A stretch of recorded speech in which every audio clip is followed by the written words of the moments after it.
And now I'm going to share my practice timetable or my practice schedule. So basically, number one, I have to set the timetable that every day I have to practice at least 3 hours. Usually I practice more than 3 hours, sometimes five, sometimes six, sometimes eight. But I have to make sure that every day I have to practice at least 3 hours before going to sleep.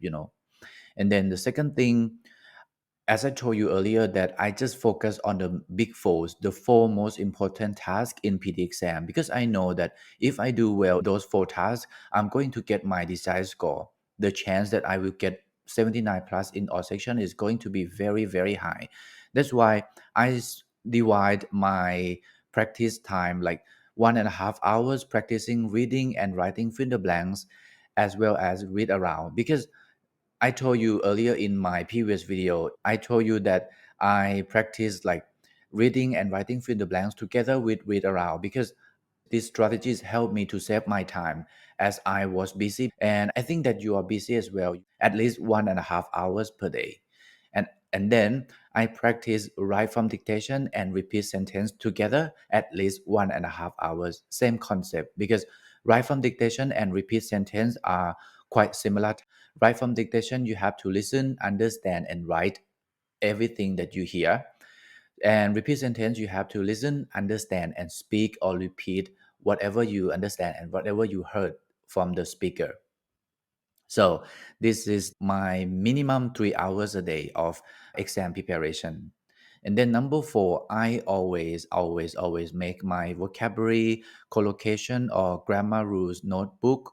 I will have a little notebook next to me, and every time that I have learned something new, I will take the note down on my notebook, and then I have to revise them every single day.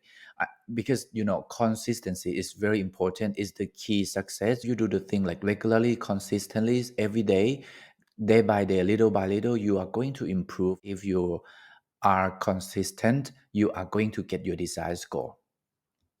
And then before going to bed, I have to make sure that I practice listening skill, because listening skill for me is the weakest point. I mean, it's something that I have to improve even today. So before going to bed, I will practice listening from BBC 6 Minutes English podcast, every single day, every single night before going to bed, at least five topics. It just like one topic lasts only 6 minutes, so I just need to spend half an hour a day, practicing my listening skill from BBC 6 Minute English. So I highly recommend you to listen as well if you want to practice your listening skill, and it can definitely help to improve your speaking skill as well. When you have your speaking problem, you have to make sure that first thing that I can recommend, you have to improve, you have to solve your listening skill first, because you have to listen to understand and then to copy whatever you listen and then speak it like the way that the native speakers speak.